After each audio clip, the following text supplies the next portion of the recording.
네, 3월 마지막 주일을 맞이했습니다. 벌써 3월 한 달이 이렇게 지나가는 시간의 흐름 속에서 참으로 세월이 빠르구나 하는 생각을 또 하게 되고요. 좋은 계절에 여러분이 세상 한가운데 있지 아니하고 예배 자리에 나오심을 주의 이름으로 축복하고 하나님께서 우리 모두에게 큰 은혜 주시기를 원합니다. 오늘은 종료주일입니다. 다음 주일은 부활주일로 우리가 지키게 되고요. 그래서 종료주일은 예수님이 이제 십자가를 지기 위해서 예루살렘에 입성하신 날이 되는 거죠. 그래서 내일부터는 한 주간 고난주간이 되는데 이 종료주일의 그 의미들을 우리가 기억하면서 오늘 저는 여러분에게 가장 고상한 지식이라고 하는 제목으로 말씀을 전하려고 합니다. 이런 재미있는 이야기가 있습니다. 똑똑한 여자는 예쁜 여자를 못 당하고요. 예쁜 여자는 시집잘간 여자를 못 당하고 시집잘간 여자는 자식 짧은 여자를 못 당하고 자식 짧은 여자도 건강한 여자한테는 못 당하고 아무리 건강한 여자도 세월 앞에는 못 당하더라 라고 하는 말이 있습니다. 뭘 의미할까요? 세월 앞에 자랑하지 마라 라고 하는 이제 의미가 되겠죠. 또 이런 말이 있습니다. 40살이 되면 배운 사람이나 못 배운 사람이나 똑같고 50살 되면 이쁜 여자나 안 이쁜 여자나 똑같고 60쯤 되면 힘 있는 놈이나 힘 없는 놈이나 똑같고 70쯤 되면 마누라 있는 놈이나 없는 놈이나 똑같고 80쯤 되면 돈 많은 놈이나 돈 없는 놈이나 똑같고 90쯤 되면 죽은 놈이나 살아있는 놈이나 똑같고 100살이면 살아있는 것보다 죽는 게 낫다더라 라고 하는 말이 있습니다.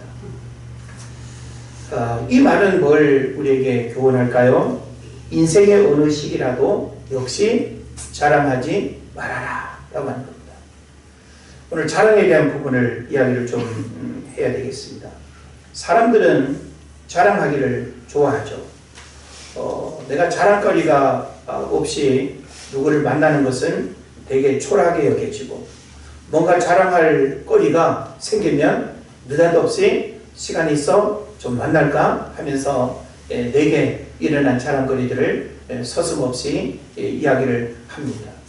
엄마들 모임이건 어떤 공적인 모임이건 내가 자랑거리가 없을 때는 그 모임에 가기가 싫어지고 그런 모임에 가서 자랑할 게 없으면 괜히 주눅들고 뭔가 만들어서라도 자랑하고 싶은 그런 마음들이 우리 모두에게 있는 것 같습니다.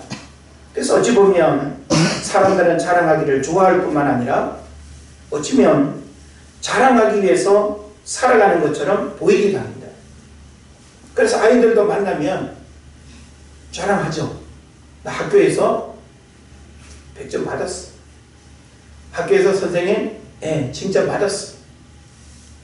또 그런 게 없으면 뭘 자랑할까요? 우리 아빠 돈 많아. 우리 아빠는 우리 엄마는 이래 저래 하면서 이제 또 집안 자랑 늘어놓기 시작합니다.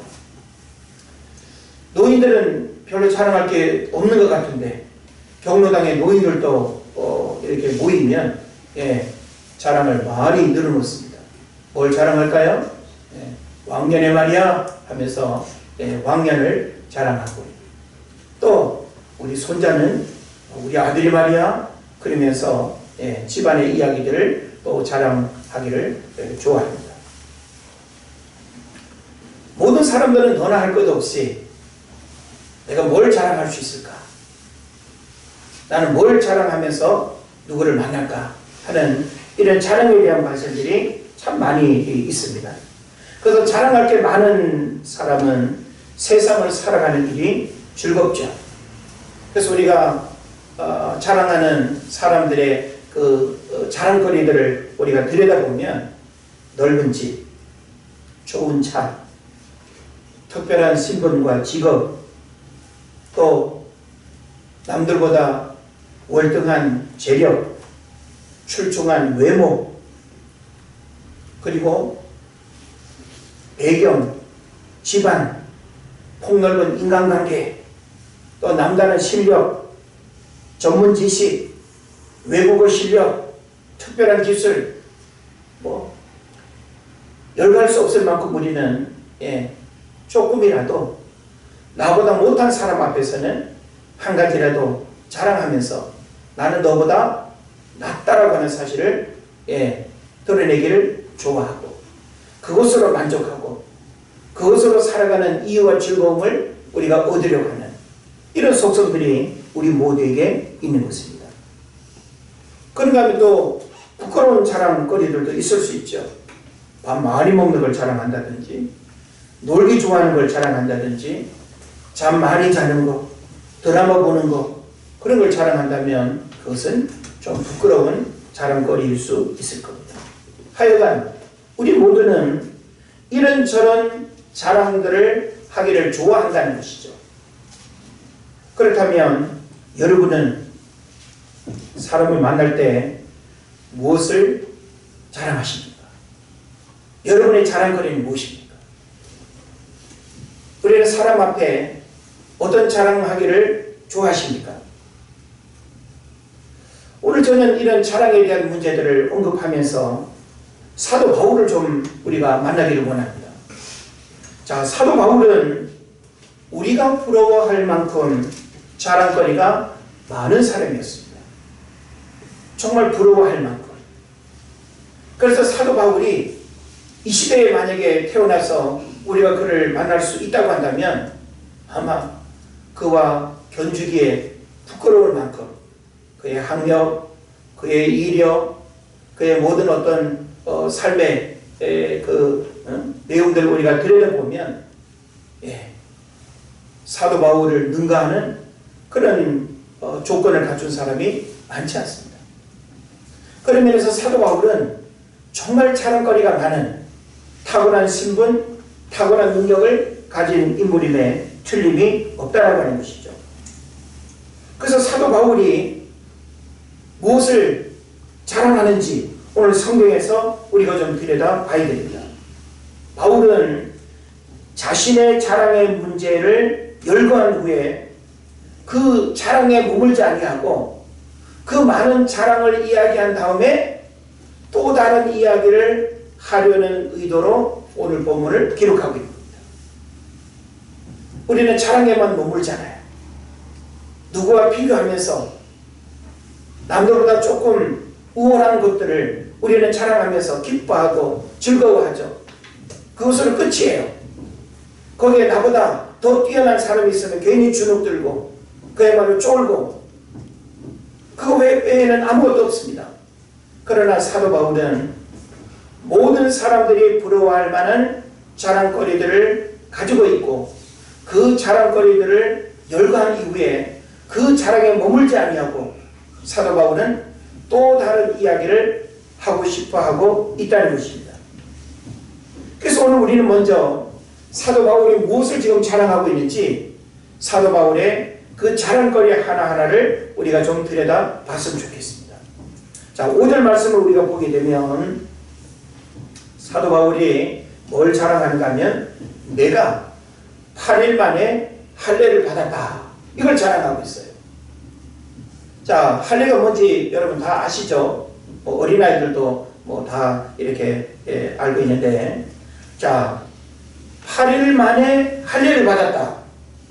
바울은 5절 6절에서 자신이 예전에 신뢰할 만한 것, 곧 육체를 자랑하는 그 어떤 율법주의자들보다 결코 못할 것이 없는 자신의 육체적 자랑거리들을 나열하고 있습니다.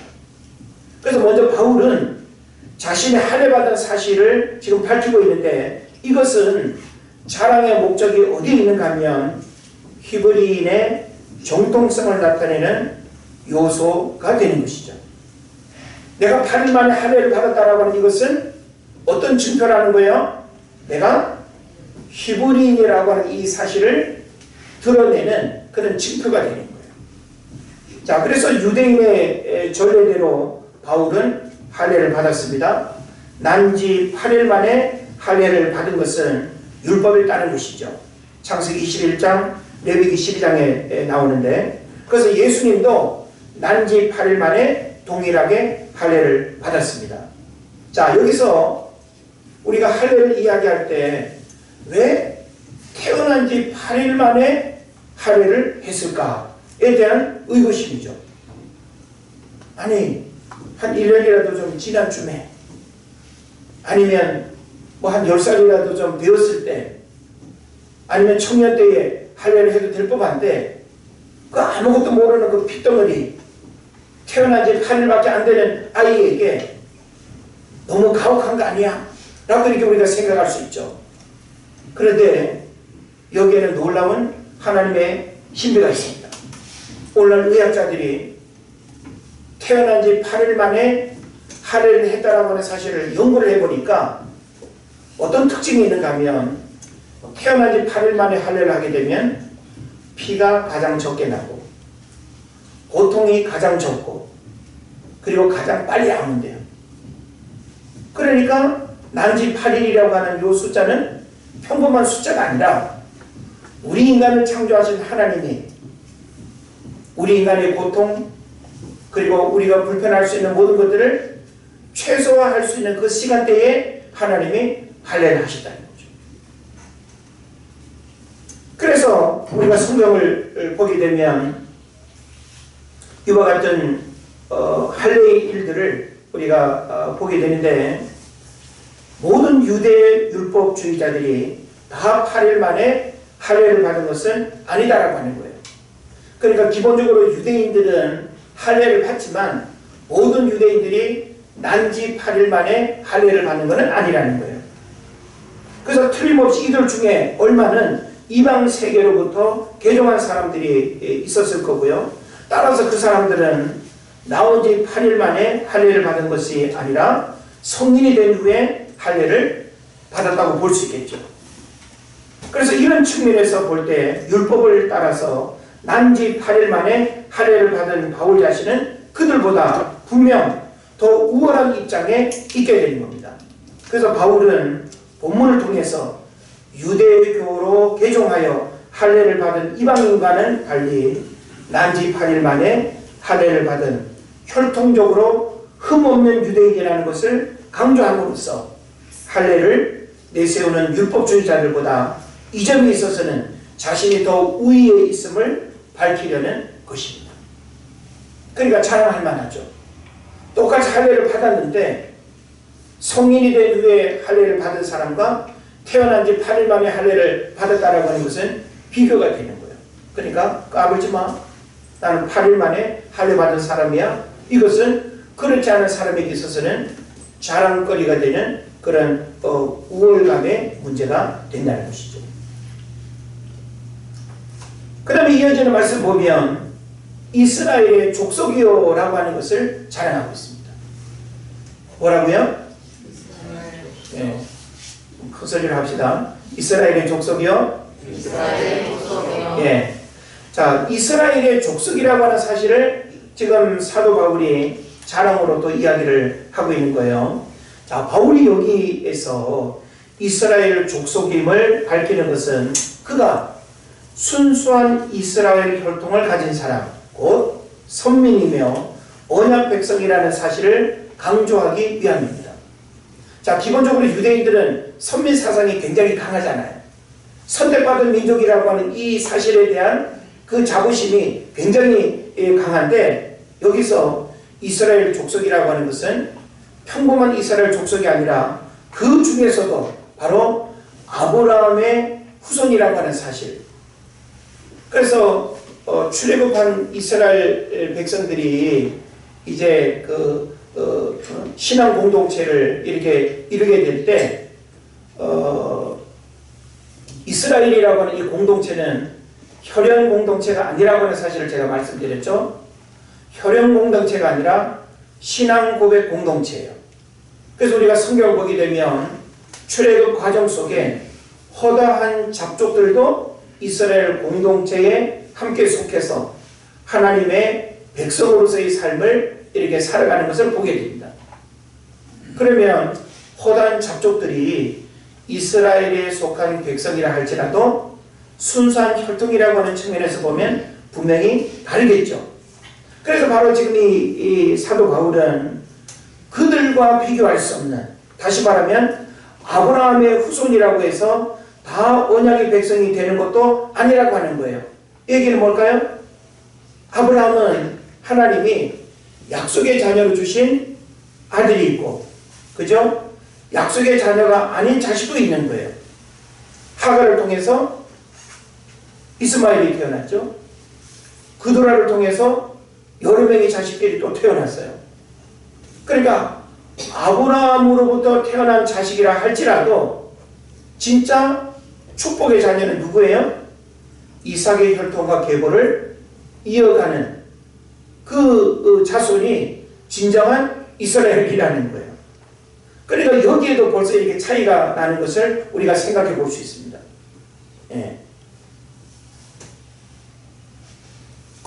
그래서 오직 이삭 그리고 그의 아들 중에 야곱에게서 난 자들만이 언약의 백성 이스라엘 족속이 되는 것이죠.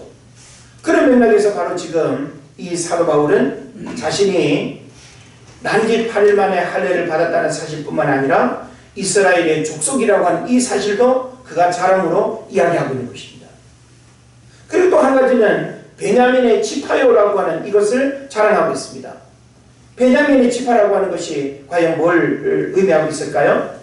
바울은 자신이 하나님과 언약을 맺은 이스라엘 족속임을 자랑한 뒤에 그 중에서도 12지파의 한 지파인 베냐민 지파의 태생임을 자랑하고 있습니다. 베냐민 지파는 작은 지파이지만 높이 평가되는 지파로서 이스라엘 12지파 중에 엘리트요 최고위층의 귀족으로 여겨졌습니다. 그래서 이 베냐민은 야곱이 총애하던 라헬의 소생이었고 야곱의 12아들 중에 베냐민만이 약속의 땅에서 태어났기 때문입니다. 더욱이 초대왕 사울이 베냐민 지파였고 본래 예루살렘 성전도 베냐민 영토 안에 있었습니다. 그러니까 내가 베냐민 지파라고 하는 것은 이런 선조의 어떤 신앙과 역사를 통해서도 자부심을 가질 만한 그런 자랑거리가 된다는 것이죠. 자, 이스라엘이 솔로몬 이후에 남북이 분열됐죠. 르호보암과 여로보암으로 이렇게 분단 국가가 됐습니다. 그때 북이스라엘은 10개의 지파가 모여서 하나의 나라가 됐어요. 그리고 남유다라고 하는 이 남쪽의 이스라엘은 2개의 지파가 모여서 나라가 됐습니다. 그 2개의 지파가 바로 뭔가 하면 유다 지파와 베냐민 지파가 된 겁니다. 그래서 이 베냐민 지파가 속해 있는 베냐민 지파가 가나안 땅 정복 이후에 이렇게 분배받은 그 땅의 위치에 뭐가 세워졌다는 거예요? 예루살렘 성전이 세워졌다라고 하는 이것은 그들이 가질 만한 자부심이고 자랑거리다라고 하는 사실을 우리가 생각해 볼 수 있습니다.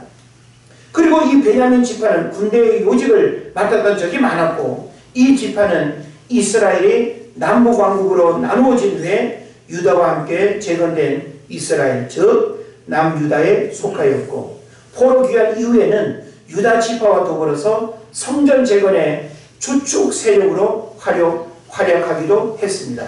이런 점을 염두에 두고 바울은 이스라엘 족속 중에서도 베냐민 지파라는 말을 덧붙임으로써 자신이 이스라엘 족속 가운데서도 가장 확실히 인정을 받을 만한 후손이라는 사실을 내세운 거예요. 그러니까 내가 12지파 가운데 베냐민 지파라고 하는 이 사실은 엄청난 우월감을 갖게 되는, 그래서 야곱의 12아들 가운데 제일 막내였죠. 볼품없고 작은 그런 지파였지만 오히려 하나님의 영광이라고 하는 측면에서 보면 굉장히 아주 으뜸되는 그런 지파임을 우리에게 보여주고 있는 거예요. 그래서 사도 바울은 이걸 자랑하고 있는 것입니다. 그 다음에 5절에 보면 또 역시 히브리인 중에 히브리인이요 라고 하는 것을 자랑합니다. 여기서 히브리인을 나타내는 헤브라이오스라고 하는 이 말은 본래 건너편에 있는 지방에서 건너온 사람이라는 의미를 지닌 히브리어 이브리의 헬라어 음력입니다. 그래서 이 이브리라고 하는 이 명칭은 유브라데 강을 건너서 이주하였던 아브라함에게 가장 먼저 붙여진 이름이었고, 그때부터 그의 후손들도 이 명칭으로 불리었습니다. 여기서 바울이 히브리인 중에 히브리인이라고 말한 것은 그야말로 자신의 피 속에 순수한 히브리인의 피가 흐른다는 것을 강조하기 위함인 거예요. 자, 이와 같은 부분들은 후천적인가요? 아니면 태생적인 건가요? 태생적인 거죠. 자신의 어떤 노력과 상관없이 태생적으로 주어졌는데 이것이 그에게 자랑거리가 되는 거죠. 우리도 그런 거 있지 않습니까? 태생적으로 내가 어떤 부모를 만나고 어떤 집안에서 태어났느냐에 따라서 그냥 자랑거리가 이렇게 있는 그런 경우들도 있잖아요. 그런데 또 태생적으로 왜 이런 부모에게서, 왜 이런 집안에서 태어나가지고 출생부터 인생의 시작이 흙수저요 꼬이는 인생으로 불만이 가득한 그런 삶을 살아갈 수밖에 없는 그런 부분들도 잇따라가는 것이죠. 그런데 바로 이 사도 바울 같은 경우에는 참 어찌 보면 타고난 복을 이렇게 얻은 사람처럼 태생적 복 자체가 사도 바울에게는 자랑거리가 되는 그런 부분들이 있다는 것입니다. 또 이어지는 말씀 가운데 율법으로는 바리새인이요 라고 했습니다. 율법으로는 바리새인이요. 이게 왜 자랑거리가 될까요? 앞에까지는 자신 스스로가 선택할 여지 없이 태생적으로 받은 특권의 요소였다면 본문에서부터는 후천적인 자신의 선택과 관련된 요소들입니다. 그래서 여기서 바리새인, 우리가 복음서에서도 바리새인이라고 하는 말을 많이 듣죠. 예수님은 바리새인 좋아해서요, 싫어했어요? 싫어했습니다. 그런데 바리새인들은 독특한 신앙의 우월감을 가지고 있는 사람들이었어요. 그리고 그 당시에 이 바리새인들이 그렇게 비율이 그렇게 아주 많지는 않았어요. 예. 그러니까 수많은 유대인들 가운데 내가 바리새인이라고 하는 것은 특별한 신앙의 어떤 그 특징을 가지고 있는 그런 사람들이 바로 바리새인이 되는 것이죠. 그래서 이 바리새인은 마카비 혁명과 하스몬 왕조 시대에 기원을 두는데 유대에서 가장 유력한 파당이었고 정통파로 취급되었습니다. 이들은 당시 헬라 정신을 무분별하게 받아들여서 정통신앙을 훼손하던 경솔하고 무감각한 유대인들의 처사에 대한 반동으로 형성되었습니다. 그래서 이들은 자기들이 그 세속적인 유대인들과 분리된 존재라는 의미에서 스스로를 파리사이오스라고 이렇게 불렀어요. 파리사이오스, 이게 바로 바리새인이라고 하는 이제 말이 되죠. 그래서 이 바리새인이라고 하는 그 의미는 뭔가 하면 분리주의자라고 하는 뜻이에요. 한번 따라합시다. 분리주의자. 예. 뭘 의미하겠어요? 나는 이렇게 세속적인 것들하고는 달라. 인본주의적인 것들하고는 달라. 돈 좋아하는 것들하고는 달라. 나의 신앙을 봐. 나의 신앙의 열심을 봐. 그래서 이 바리새인들은 이런 신앙적인 부분에 있어서 굉장히 순수한 어떤 전통을 따르고 지키려고 하는 그런 열심들이 남달랐다라고 하는 사실을 우리가 들여다보게 되는 것입니다. 그래서 이들은 초기에는 정치하는 부분에 별로 이렇게 관심이 없었습니다.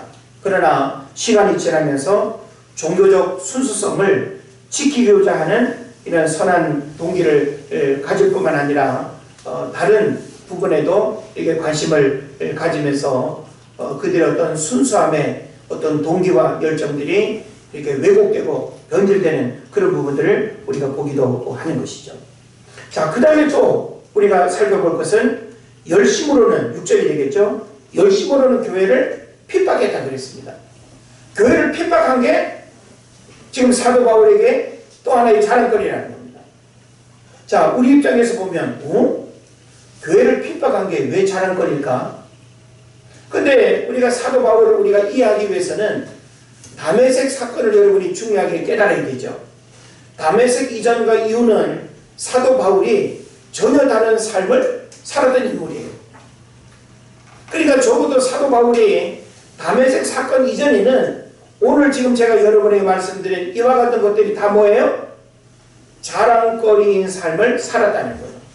나는 난지 8일 만에 할례를 받았고 이스라엘의 족속이고 베냐민 지파고 히브리인 중에 히브리인이고 율법으로는 바리새인이고 열심으로는 교회를 핍박하고 이런 것들이 사도 바울에게는 자신의 자랑거리일 뿐만 아니라 사람들도 부러워할 만한 그런 자랑의 조건을 가지고 있었다는 것이죠. 그래서 바울은 다메섹 도상에서 부활하신 예수님을 만나 극적으로 회심하기 전까지도 교회를 핍박하는데 누구보다 앞장섰던 자였습니다. 그래서 여기 열심으로 번역된 젤로스라고 하는 이 말은 긍정적인 의미로는 경쟁, 열정, 열망, 열심 등의 뜻이었으며 부정적인 의미로는 질투, 악의, 분노를 나타내는 명사이기도 합니다. 유대인의 입장에서 볼 때 바울은 선한 열망, 즉 하나님의 선택된 백성으로 여겼던 이스라엘 공동체의 순수성을 유지하기 위해서 열심을 다했고 그것을 위해서 율법과 전통신앙에 위배된다고 생각되었던 교회를 어떻게 했어요? 열심으로 박해를 했다. 예. 박해가 그냥 지나가면서 욕 한마디 하는 그런 박해가 아니라 우리가 성경 보면 어떤 박해들이 소개되고 있죠? 스데반이 돌에 맞아 죽는 일에까지 동참을 하고 주도적인 역할들을 하고 그래서 예수를 메시아로 믿는 사람들을 다 부정하고 저 못돼 먹은 사람들, 저 이단들, 저 순수하지 못한 사람들 사도 바울에게 있어서 복음을 들은 자들은 사도 바울에게 있어서는 다 박해자요, 핍박자요, 반대자들인 겁니다. 인정할 수 없는 그런 사람들이었습니다. 그런데 우리가 성경을 보면 사도 바울이 이런 교회를 핍박하는 그런 삶을 죄의식 없이 거침없이 행했던 것을 우리가 보게 됩니다. 그것을 아주 자랑삼아 이야기하는 그런 사도 바울을 만나게 되는 것이죠. 그리고 마지막 우리가 한 가지 더 자랑으로 살펴볼 것은 6절을 보면 율법의 의로는 흠이 없는 자로다 라고 이렇게 말씀하고 있습니다. 율법주의자들에게 뒤지지 않는 육체의 자랑거리들을 내세우는 맥락 가운데 본절 상반절이 바울 자신의 하나님을 향한 대외적 측면에서의 열심을 밝힌 것이라면 본절 하반절인 본문은 유대교에 대하여 충실하기 위해서 힘쓴 자신의 내면적 신앙의 모습을 밝힌 것입니다. 다시 말하면 오면서부터 모든 율법을 열심히 준수한 사람이었고 하나님이 주신 율법을 그 누구보다 더 잘 지켰다고 생각했기 때문에 그는 과거에 율법에 의해는 자신만만했었음을 알 수 있는 것입니다. 율법의 의로는 뭐가 없다? 흠이 없다. 예. 율법으로 완전하기가 쉽지 않습니다. 사도 바울은 이스라엘 백성들이 기본적으로 지켰던 그 율법이 있는데 그 율법이 613가지나 되는 율법입니다. 자, 오늘날 우리가 법을 잘 지킨다고 해도 사실 법조항을 우리 삶에 적용하면 우리가 사업을 하건 운전을 하건 우리 모든 평범한 어떤 일상 속에 서울구치소 안 갈 사람 아마 아무도 없을걸요. 그런데 사도 바울은 613가지나 되는 이 율법 조항을 아무리 대입을 한다 하더라도 율법으로는 흠이 없다는 거예요. 완전하게 율법을 지키고 율법의 그 의로움을 드러내고 있는 이런 사람이 바로 사도 바울이라는 것입니다. 그래서 사도 바울은 613가지나 되는 이 법을 지키는데 이 613가지의 법은 크게 두 가지로 나눠집니다. 하라는 율법과 하지 말라는 율법으로 나눠지고, 하라는 율법은 365가지, 하지 말라는 율법은 248가지. 그래서 365라고 하는 숫자는 오늘날 1년 365일이죠. 그러니까 하나님의 말씀을 우리가 지키고 행해야 되는 일은 어떤 날은 안 지켜도 되고 어떤 날은 해도 되고가 아니라 1년 365일 하나님의 하라는 말씀은 지키고 행해야 된다는 그런 의미가 있는 거예요. 하지 말라는 것은 248가지예요. 이스라엘 사람들은 우리 몸의 뼈마디가 248마디로 우리 몸이 이루어졌다고 믿습니다. 그래서 하나님의 말씀을 우리가 지키고 하지 말아야 될 것은 우리 몸 전체가 어느 부분이든지 다 지키고 행해야 된다고 하는 것을 담고 있는 거예요. 그래서 이와 같은 어떤 율법 조항이 사도 바울에게 적용이 된다고 할 때 사도 바울은 율법의 의로는 흠이 없다라고 하는 사실을 이야기를 하고 있는 것입니다. 대단한 거죠. 예? 오늘날 우리가 대한민국 국민으로 살아가면서 나는 어떤 법 적용을 나한테 한다 할지라도 민법, 형법, 상법, 교통법규 나는 완전해. 이럴 사람 있을까요? 예? 우리 사업하고 직장생활 하면서 세금에 자유롭고 모든 어떤 법 규정을 하나도 여과 없이 의롭게 우리가 지킬 수 있는 사람이 과연 얼마나 있겠습니까? 쉽지 않습니다. 그런데 사도 바울은 당당하게 이야기할 만큼 이런 부분에 대해서 자신의 의로움을 흠없는 자로 그렇게 고백하고 있다라고 하는 사실이죠. 자, 그런데 사도 바울은 이 모든 자랑거리들을 이야기하면서 바울이 세상 모든 것을 해로 여기게 된 이유를 말합니다. 아니, 이런 자랑거리들이 있는데 사도 바울이 지금 7절, 8절 말씀을 보게 되면 해로 여긴다는 거예요. 그죠? 자, 7절 말씀. 그러나 무엇이든지 내게 유익하던 것을, 자, 내게 유익하던 것이 뭘까요? 지금까지 자랑하며 살았던 모든 것이죠. 그것을 내가 그리스도를 위하여 다 해로 여길 뿐더러 또한 모든 것을 해로 여김은 내 주 그리스도 예수를 아는 지식이 가장 고상하기 때문이라. 할렐루야. 이게 오늘 말씀의 핵심이에요. 사도 바울은 적어도 다메섹 이전에 이런 자랑거리로 늘 만족했어요. 사람들이 부러워할 만한 이런 자랑거리들로 아주 당당하게 살았던 인물입니다. 그런데 다메섹 사건 이후에 사도 바울은 변했습니다. 전혀 다른 사람이 되었습니다. 전혀 다른 삶의 가치관을 가지고 살아가는 사람이 되었습니다. 사도 바울은 더 이상 자신이 자랑으로 여겼던 것들을 자랑하지 아니하고 내게 유익했던 그 모든 것을 해로 여긴다고 이야기하고 있습니다. 그 이유가 뭐라고요? 그리스도를 아는 지식이 가장 귀하고 고상하다는 진리를 깨달았기 때문입니다. 그리스도인들을 핍박하기 위해 가던 다메섹 도상에서 바울은 친히 모든 이름 위에 뛰어난 그리스도를 극적으로 만나서 그리스도께서 부활하셨음을 확인하고 그리스도를 아는 일이 모든 것 위에 뛰어난 가장 위대한 이름을 알게 되었던 것입니다. 여러분 어떻습니까? 우리는 사람 앞에 자랑하고 싶은 무언가가 있죠.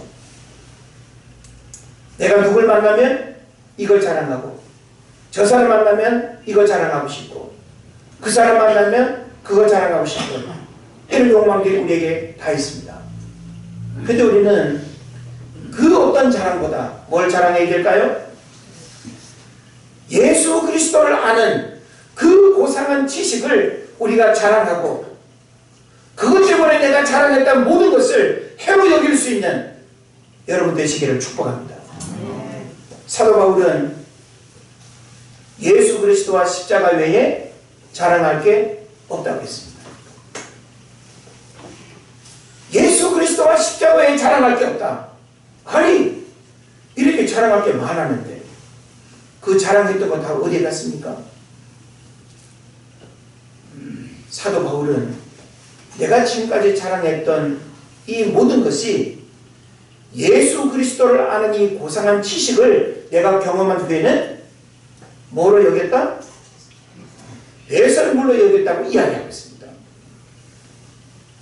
여러분은 이 땅을 살아가면서 무엇이 가장 고상한 지식입니까? 여러분에게 있어서 가장 고상한 지식이 무엇입니까? 오늘 많은 사람들이 남들이 모르는 특별한 지식을 습득하고 석사가 되고 박사가 되고 어떤 전문 지식을 가지고 있으면 내가 고상한 지식을 알고 있다고 생각합니다. 내가 남다른 어떤 철학 지식이 있고 인문학 지식에 뛰어나면 고상한 지식을 가지고 있다고 생각합니다. 아니요. 목양실에 수천 권의 책이 있지만 이 수천 권의 책을 어느 날 오물상에 다 폐기해도 아깝지 않을 그 한 가지는 예수 그리스도를 아는 그 고상한 지식 때문에 그렇게 할 수 있는 것입니다. 할렐루야. 우리는 우리의 삶에 내게 가장 고상한 것이 무엇인가? 나에게 가장 고상한 지식이 무엇인가? 나는 이 가장 고상한 지식 때문에 내가 자랑으로 여겼다는 모든 것을 내가 배설물로 여길 만큼 버릴 수 있는가? 이것을 오늘 우리가 깨달아야 될 줄로 믿습니다.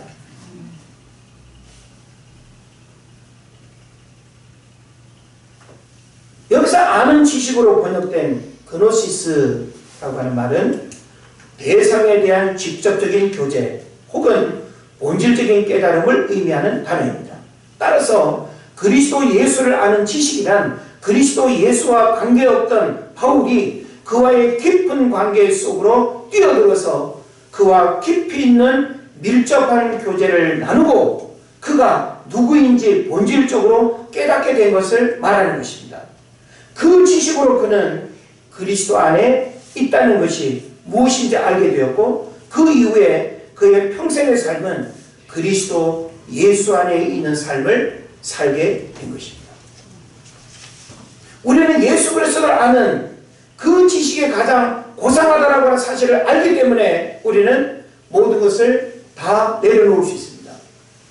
그래서 예수 그리스도를 얻은 자는 모든 것을 얻은 것이고 예수 그리스도를 잃은 사람은 모든 것을 잃은 사람이 되는 것입니다. 할렐루야. 네. 주목합시다.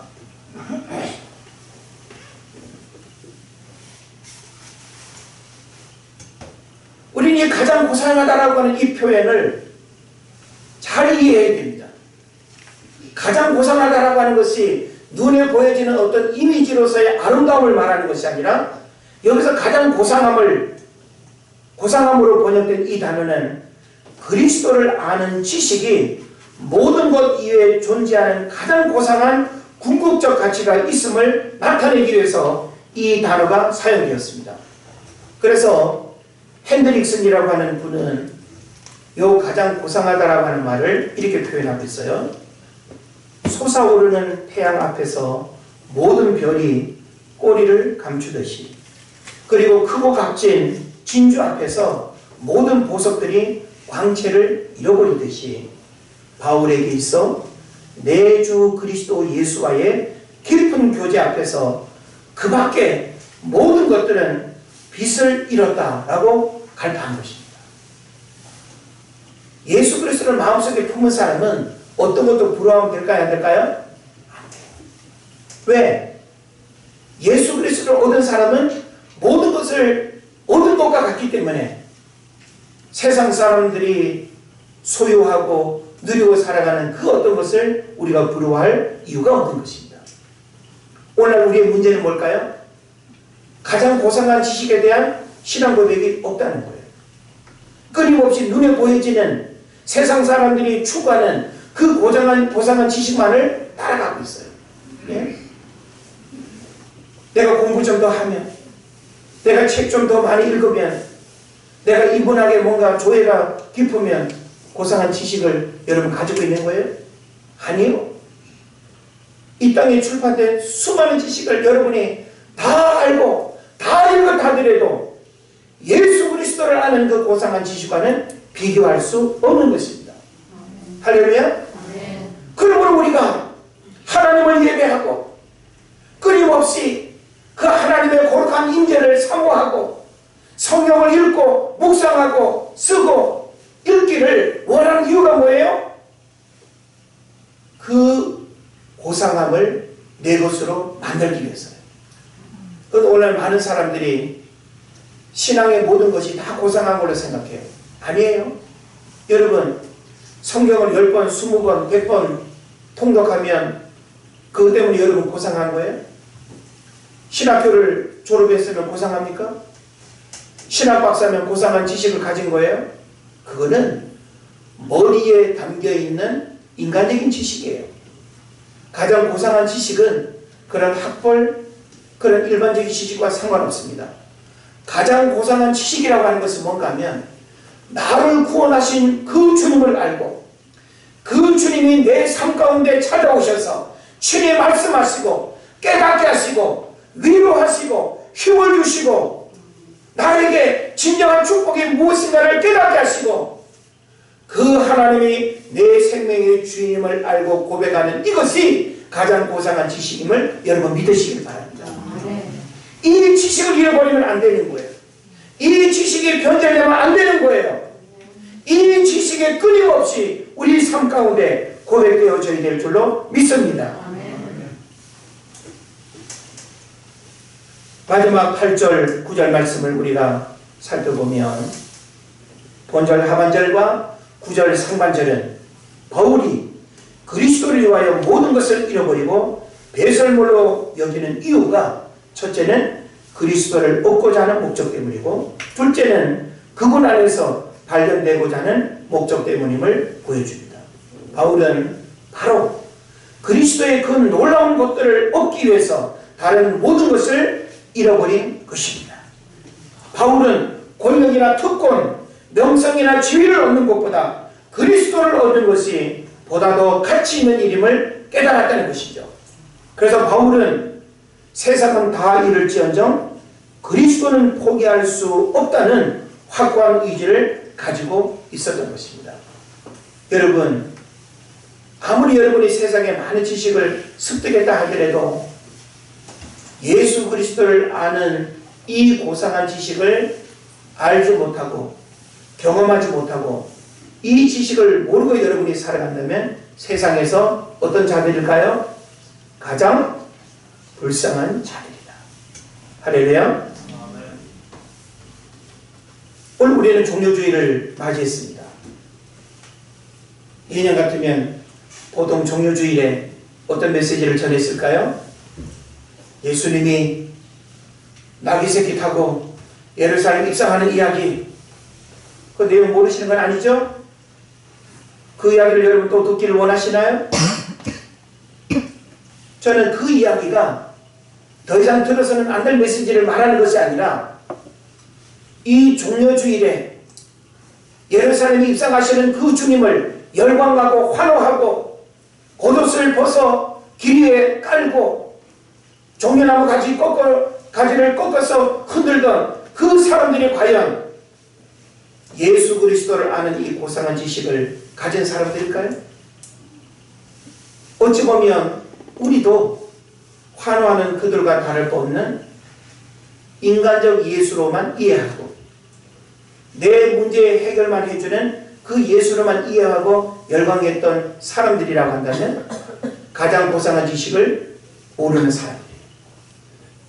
우리는 이제 더 이상 가장 고상한 지식이 우리에게 무엇인가를 올바르게 깨닫고 하나님, 내가 지금까지 추구하고 사도 바울이 자랑했던 그 다니엘처럼 나도 수많은 사람들에게 교만하게 자랑했던 그 어리석음의 우를 범하지 않게 하시고, 내가 지금까지 사람 앞에 자랑했던 그 모든 것들이 결코 고상한 지식이 아니라고 하는 사실을 알고 오직 예수 그리스도를 아는 그 지식이 가장 고상함을 여러분이 고백할 수 있어야 되는 것입니다.